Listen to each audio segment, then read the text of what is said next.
حضرت عائشہ کو اولاد کیوں نہ ہوئی؟ کیا ام المومنین حضرت عائشہ بانجھ تھیں؟ بسم اللہ الرحمن الرحیم۔ رسول اللہ صلی اللہ علیہ وسلم مسلسل کئی راتیں بھوک کی حالت میں گزار دیتے اور آپ صلی اللہ علیہ وسلم کی ازواج کو رات کا کھانا نصیب نہ ہوتا اور اکثر و بیشتر ان کی روٹی جو کی ہوا کرتی تھی۔ اسی طرح حضرت عائشہ رضی اللہ تعالیٰ عنہ اپنے گھر کی معاشی حالت کو بیان کرتے ہوئے فرماتی ہیں کہ رسول اللہ صلی اللہ علیہ وسلم کے گھر والوں نے جو کی روٹی سے بھی 2 دن تک مسلسل پیٹ نہیں بھرا، یہاں تک کہ رسول اللہ صلی اللہ علیہ وسلم اس دنیا سے اٹھا لیے گئے۔ حضرت عائشہ فرماتی ہیں ہم اہل بیت نبوت اس طرح گزارا کرتے تھے کہ کبھی کبھار لگاتار 3 چاند دیکھ لیتے، یعنی کامل 2 مہینے گزر جاتے اور حضور صلی اللہ علیہ وسلم کے گھروں میں چولہا گرم نہ ہوتا۔ حضرت عائشہ رضی اللہ تعالیٰ عنہ کے بھانجے حضرت عروہ نے پوچھا کہ پھر آپ لوگوں کو کیا چیز زندہ رکھتی تھی؟ حضرت عائشہ رضی اللہ تعالیٰ عنہ نے جواب دیا کہ بس کھجور کے دانے اور پانی۔ البتہ رسول اللہ صلی اللہ علیہ وسلم کے بعض انصاری پڑوسی کے پاس دودھ دینے والے جانور تھے، وہ آپ کے لیے بطور ہدیہ دودھ بھیجا کرتے تھے اور اس میں سے آپ ہم کو بھی دیتے تھے۔ خود حضور صلی اللہ علیہ وسلم اپنی زندگی کی فکر و تنگی کا تذکرہ کرتے ہوئے فرماتے ہیں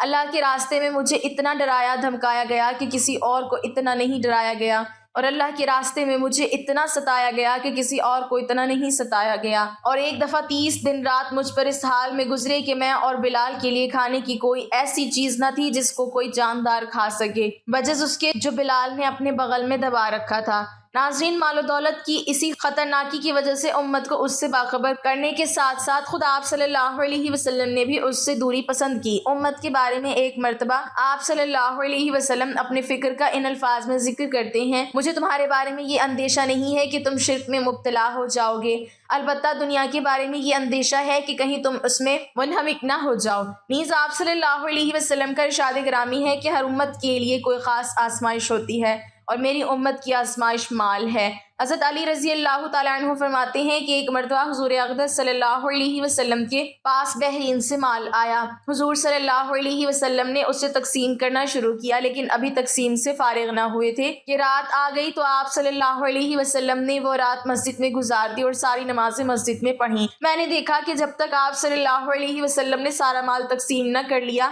آپ صلی اللہ علیہ وسلم کے چہرے پر پریشانی اور فکر کے آثار رہے۔ حضرت ابو ہریرہ رضی اللہ تعالیٰ عنہ بیان کرتے ہیں کہ پیارے نبی صلی اللہ علیہ وسلم نے نجد کی جانب کچھ سواروں کو روانہ فرمایا تو وہ بنی حنفیہ کے ایک شخص سماسہ بن آسال کو گرفتار کر کے لے آئے اور اسے مسجد نبی کے ایک ستون سے باندھ دیا۔ جب پیارے نبی صلی اللہ علیہ وسلم اس کے پاس تشریف لے گئے تو آپ صلی اللہ علیہ وسلم نے فرمایا اے سماسہ تمہارا کیا ارادہ ہے؟ جواب دیا اے محمد میرا ارادہ نیک ہے، اگر آپ مجھے قتل کریں تو گویا ایک خونی آدمی کو قتل کیا، اور اگر احسان فرمائیں تو احسان پر شکر گزار رہوں گا۔ اگر آپ مال و دولت چاہتے ہیں تو جتنا چاہے لے سکتے ہیں۔ نبی صلی اللہ علیہ وسلم نے جواب نہ دیا اور واپس تشریف لے گئے۔ جب دوسرا روز ہوا تو آپ صلی اللہ علیہ وسلم نے پھر فرمایا اے سماسہ کیا ارادہ ہے؟ اس نے وہی جواب دیا جو پہلے دے چکا تھا کہ اگر احسان فرمائیں تو ایک شکر گزار بندے پر احسان ہوگا۔ آپ صلی اللہ علیہ وسلم اسے دوبارہ چھوڑ کر چلے گئے اور اگلے روز پھر فرمایا اے سماسہ کیا خیال ہے؟ کہنے لگا مجھے جو کہنا تھا کہ کہہ چکا ہوں۔ آپ صلی اللہ علیہ وسلم نے حکم دیا کہ سماسہ کو چھوڑ دو۔ سماسہ رضی اللہ عنہ نبی رحمت صلی اللہ علیہ وسلم کے اس حسن اخلاق سے اتنا متاثر ہوا کہ وہاں سے چلا گیا اور مسجد کے قریب ایک باغ میں جا کر غسل کر کے مسجد نبوی میں آیا اور کلمہ پڑھ کر مسلمان ہو گیا، اور کہنے لگا میں گواہی دیتا ہوں کہ اللہ تعالیٰ کے سوا کوئی عبادت کی لائق نہیں اور محمد صلی اللہ علیہ وسلم اللہ کے سچے رسول ہیں۔ اے محمد خدا کی قسم مجھے روئے زمین پر کسی سے اتنی نفرت نہیں تھی جتنی آپ سے تھی، لیکن آج مجھے آپ کا چہرہ سب چہروں سے زیادہ محبوب ہو گیا ہے۔ خدا کی قسم آپ کے اسلام سے زیادہ مجھے کوئی دین ناپسند نہ تھا، لیکن آج میرے لیے آپ کا دین تمام ادیان سے زیادہ پیارا ہو گیا ہے۔ خدا کی قسم مجھے آپ کے شہر سے زیادہ ناپسند کوئی شہر نہ تھا، لیکن آج میری نظروں میں آپ کا شہر تمام شہروں سے زیادہ پیارا ہے۔ آپ کے سواروں نے مجھے گرفتار کر لیا حالانکہ میں عمرہ کے ارادے سے جا رہا تھا، اب اس بارے میں آپ کا حکم کیا ہے؟ حضور نبی صلی اللہ علیہ وسلم نے اسے بشارت دی اور فرمایا کہ وہ عمرہ کرے۔ جب وہ مکہ مکرمہ میں پہنچا تو کسی نے اس سے کہا کہ تم بے دین ہو گئے ہو؟ جواب دیا نہیں، بلکہ میں تو محمد مصطفیٰ صلی اللہ علیہ وسلم کے دست اقدس پر مسلمان ہو گیا ہوں۔ خدا کی قسم اب تمہارے پاس پیارے نبی صلی اللہ علیہ وسلم کی اجازت کے بغیر میرے شہر یمامہ سے گیہوں کا ایک دانہ بھی نہیں پہنچے گا۔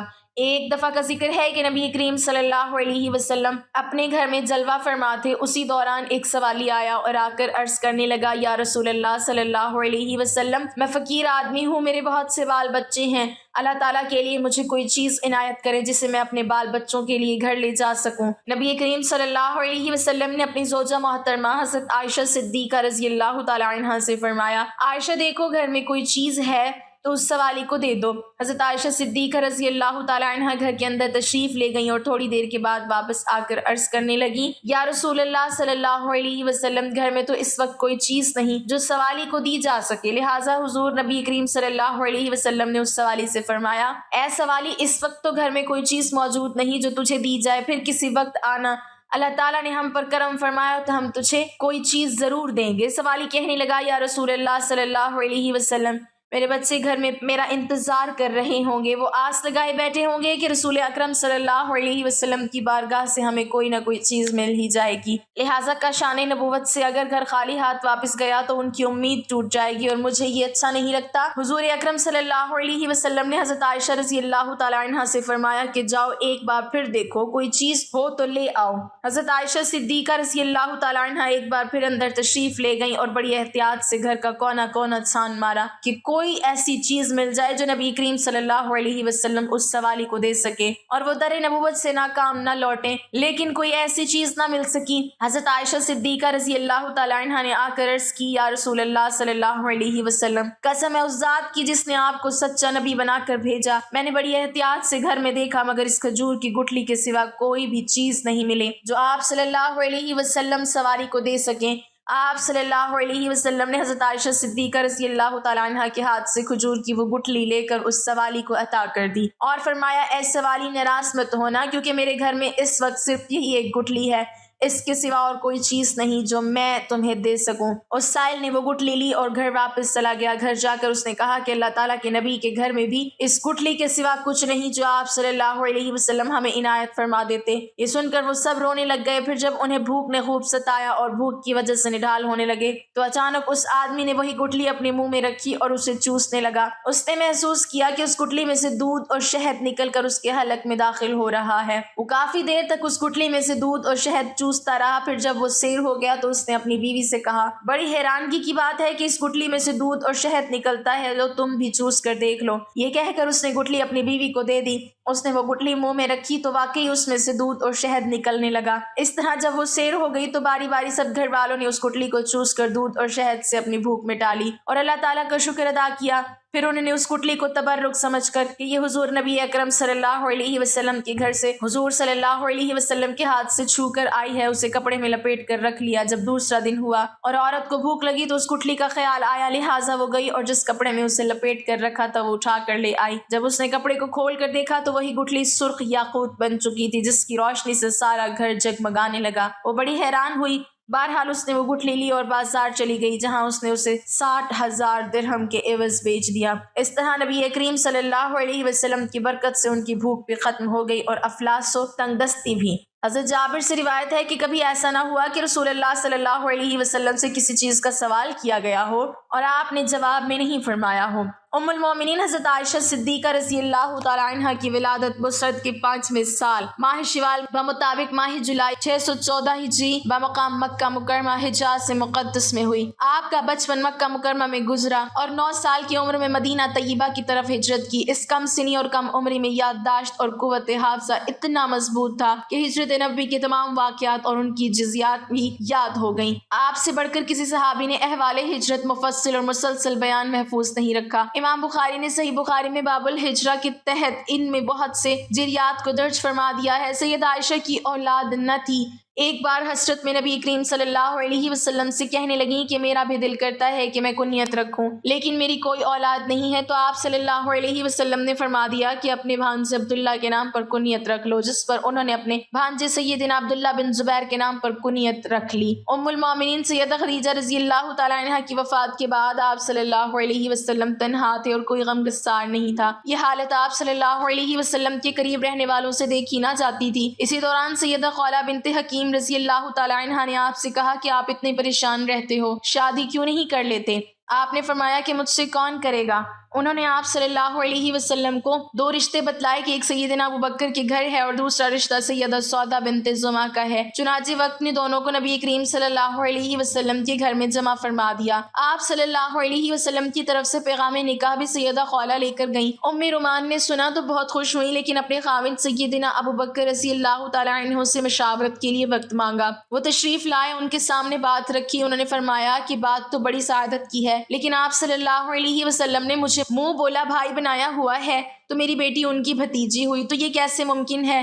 سیدہ خولہ یہ مشکل آپ صلی اللہ علیہ وسلم کے پاس لے گئیں۔ آپ صلی اللہ علیہ وسلم نے فرمایا کہ وہ میرے دینی بھائی ہیں اور دینی بھائی کی بیٹی سے نکاح ہو سکتا ہے۔ چنانچہ سیدنا ابو بکر رضی اللہ تعالیٰ عنہ نے آپ صلی اللہ علیہ وسلم سے اپنی بیٹی کا رشتہ قبول فرما لیا، اور یوں سیدہ عائشہ کا نکاح آپ صلی اللہ علیہ وسلم سے ہو گیا۔ ام المومنین حضرت عائشہ صدیقہ رضی اللہ تعالیٰ عنہ اپنے والد گرامی کی زیر سایہ تعلیم و تربیت حاصل کرتی رہیں، اور جلد ہی انہوں نے اپنے خدا داد مثالی قوت حافظہ اور ذہن کی وجہ سے علوم فنون میں مہارت حاصل کر لی۔ جب آپ نبی کریم صلی اللہ علیہ وسلم کے نکاح میں آ گئیں تو یہ دور ان کی تعلیم و تربیت کا حقیقی دور بنا۔ نبی مکرم صلی اللہ علیہ وسلم کے کاشانہ اقدس میں آ کر حضرت عائشہ صدیقہ رضی اللہ تعالیٰ عنہ نے جو کچھ سیکھا وہ آج پوری امت مسلمہ خصوصاً مسلمان عورتوں کے لیے بھلائی اور نجات کا سامان بنا ہوا ہے۔ نبی کریم صلی اللہ علیہ وسلم پوری کائنات کے معلم اعظم کی حیثیت سے حضرت عائشہ رضی اللہ تعالیٰ عنہ کی تربیت فرماتے رہے۔ آپ صلی اللہ علیہ وسلم اپنے جملہ الفاظ کے ایک ایک فعل کی نگرانی فرماتے، اور کہیں کوئی لغزش نظر آتی تو فوراً اصلاح فرماتے۔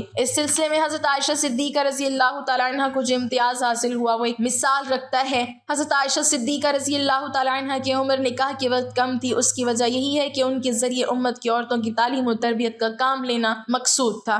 حضرت عائشہ صدیقہ رضی اللہ تعالیٰ عنہ کو اللہ رب العزت نے ذہانت عطا فرمائی تھی۔ اس کے ہوتے آپ کے سامنے جب بھی کوئی مسئلہ درپیش آتا تو آپ نبی کریم صلی اللہ علیہ وسلم سے پوچھ لیتی، اور جب آپ صلی اللہ علیہ وسلم مسئلہ واضح فرما دیتے تو وہ انہیں ازبر کر لیتی۔ یہی وجہ ہے حدیث کی کتابوں میں حضرت عائشہ صدیقہ رضی اللہ تعالیٰ عنہ سے روایت کردہ حدیثوں کی کافی تعداد ہے۔ امام بخاری اور امام مسلم علیہم الرحمت کے مطابق حضرت ابو ہریرہ اور حضرت عبداللہ بن عمر رضی اللہ تعالیٰ عنہم کے علاوہ کسی دوسرے صحابی نے حضرت عائشہ صدیقہ رضی اللہ تعالیٰ عنہ سے زیادہ حدیث روایت نہیں کی۔ ام المومنین حضرت عائشہ صدیقہ رضی اللہ تعالیٰ عنہ حضور پاک صلی اللہ علیہ وسلم کے نکاح میں شوال کے مہینے میں آئیں، اور شوال کے مہینے میں ہی آپ رضی اللہ تعالیٰ عنہ کی رخصتی ہوئی۔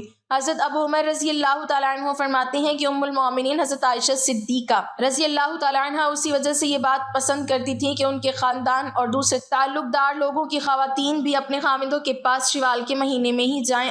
ام المومنین حضرت عائشہ صدیقہ رضی اللہ تعالیٰ عنہ کے فضائل میں سے ہے کہ حضور پاک صلی اللہ علیہ وسلم نے آپ رضی اللہ تعالیٰ عنہ کے علاوہ کسی دوسری کماری عورت سے شادی نہیں فرمائی، اور حضور پاک صلی اللہ علیہ وسلم اپنی تمام ازواج مطہرات میں سے حضرت عائشہ رضی اللہ تعالیٰ عنہ سے ہی سب سے زیادہ محبت فرماتے تھے، یہاں تک کہ آپ رضی اللہ تعالیٰ عنہ اگر کسی چیز کی خواہش کرتی تو آپ صلی اللہ علیہ وسلم پورا فرماتے۔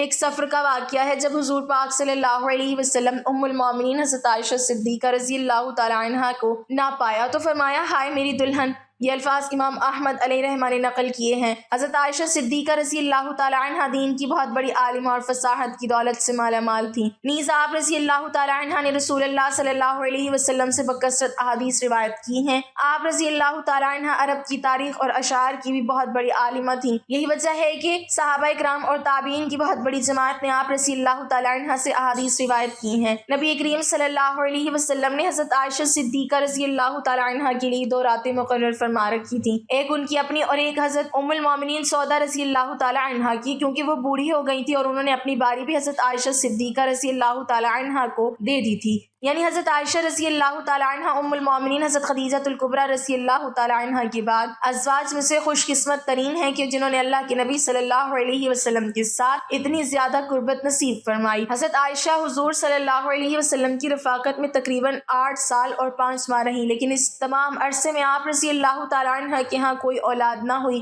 جب نبی کریم صلی اللہ علیہ وسلم کے صاحبزادے جناب سیدنا حضرت ابراہیم رضی اللہ تعالیٰ عنہ کی حضرت ماریہ رضی اللہ تعالیٰ عنہ کے بطن اقدس سے پیدائش ہوئی تو حضور صلی اللہ علیہ وسلم کی باقی تمام بیویاں رشک کھانے لگی، انہوں نے یہ بات گرا گزری۔ حضرت ابو جعفر رضی اللہ تعالیٰ عنہ سے روایت ہے کہ رسول اللہ صلی اللہ علیہ وسلم کچھ دنوں تک حضرت ماریہ کے پاس نہ گئے کیونکہ آپ صلی اللہ علیہ وسلم کی باقی ازواج پر وہ گرہ گزری تھیں، اور ان پر رشک کھاتی تھی، مگر ان سب میں سب سے زیادہ رشک حضرت عائشہ رضی اللہ تعالیٰ عنہ کو تھا، کیونکہ وہ بے اولاد تھیں اور انہیں اولاد کی شدید خواہش بھی تھی۔ حضرت عائشہ رضی اللہ تعالیٰ عنہ فرماتی ہیں جب حضرت ابراہیم رضی اللہ تعالیٰ عنہ پیدا ہوئے تو رسول اللہ صلی اللہ علیہ وسلم ان کو لیے میرے پاس آئے اور فرمایا، اے عائشہ میرے ساتھ اس کی شباہت تو دیکھو، یہ میرے ساتھ کتنا ملتا جلتا ہے۔ تو میں نے کہا مجھے تو کوئی شباہت نہیں دکھائی دیتی۔ فرمایا کیا تو نے اس کے گورے رنگ اور گوشت کو نہیں دیکھا؟ میں نے کہا جو دائی یا اونٹنی کے دودھ سے پالا جاتا ہے وہ گورا اور موٹا فربا ہوا کرتا ہے، جس کے بارے میں ایک اور روایت بھی موجود ہے جس میں یہ الفاظ ہیں کہ حضرت عائشہ رضی اللہ تعالیٰ عنہ نے عرض کیا جسے بھیڑ کا دودھ پلایا جائے وہ فربا اور گورا ہوتا ہے۔ ام المومنین حضرت عائشہ رضی اللہ تعالیٰ عنہ نے یہ کیوں فرمایا، جس کے بارے میں محمد بن عمرو کہتے ہیں رسول اللہ صلی اللہ علیہ وسلم کی چند راتیں بھیڑ بکریاں حضرت ابراہیم علیہ السلام کے واسطے مخصوص تھیں اور ایک اونٹنی کا دودھ بھی انہی کے لیے خاص تھا۔ یہی وجہ تھی کہ ان کا اور ان کی والدہ کا جسم اچھا تھا۔ ناظرین یہاں پر آپ کو ایک اور اہم بتاتے چلیں کہ حضرت عائشہ صدیقہ رضی اللہ تعالیٰ عنہ کی کنیت ام عبداللہ تھی، لیکن عبداللہ آپ کی اولاد نہیں تھے بلکہ آپ کے بھانجے تھے جو کہ حضرت عبداللہ ابن زبیر رضی اللہ تعالیٰ عنہ ہیں۔ جب ان کی ولادت ہوئی تو رسول کریم صلی اللہ علیہ وسلم نے ان کے منہ پہ اپنا لعاب شریف رکھا اور حضور پاک صلی اللہ علیہ وسلم نے حضرت عائشہ سے فرمایا یہ عبداللہ ہے اور تم ام عبداللہ ہو۔ حضرت عائشہ رضی اللہ تعالیٰ عنہ فرماتی ہیں اس کے بعد سے ہمیشہ میری کنیت ام عبداللہ ہی رہی جبکہ میری کوئی اولاد نہیں تھی۔ اسی ضمن میں ایک روایت یہ بھی ملتی ہے کہ جتنا عرصہ حضرت عائشہ رضی اللہ تعالیٰ عنہ حضور پاک صلی اللہ علیہ وسلم کے ساتھ رہیں، اس عرصے میں آپ رضی اللہ تعالیٰ عنہ کو ایک حمل بھی ہوا، لیکن کچھ عرصے بعد وہ ضائع ہو گیا۔ شاہراہ بخاری امام احمد بن محمد قسطلانی علیہ رحمہ نقل کرتے ہیں کہ اس بات کی کوئی اصل نہیں ہے، آپ کو ام عبداللہ صرف آپ کے بھانجے کی وجہ سے کہا جاتا تھا۔ ایک دن آپ رضی اللہ تعالیٰ عنہ نے از راہ حضرت حضور پاک صلی اللہ علیہ وسلم سے اس بارے میں عرض کی کہ اور خواتین نے تو اپنی سابقہ اولادوں پر اپنی اپنی کنیت رکھ لی ہے، میں اپنی کنیت کس کے نام پر رکھوں جبکہ میری کوئی اولاد نہیں؟ تو رسول اللہ صلی اللہ علیہ وسلم نے فرمایا تم اپنے بھانجے عبداللہ کے نام پر اپنی کنیت رکھو جو کہ تمہاری بہن اسما بنت ابوبکر عبداللہ بنت عوام کے بیٹے ہیں۔ بس تب سے آپ کو ام عبداللہ کی کنیت سے پکارا جانے لگا۔ دعا ہے کہ اللہ پاک دین اسلام کو پھیلانے کی ہماری اس کاوش کو قبول و منظور فرمائے اور اسے ہمارے لیے اجر عظیم اور ہمارے لیے صدقہ جاریہ کا باعث بنائے، آمین۔ ناظرین کمنٹ باکس میں اللہ تعالیٰ کے 99 ناموں میں سے ایک نام ضرور ٹائپ کریں۔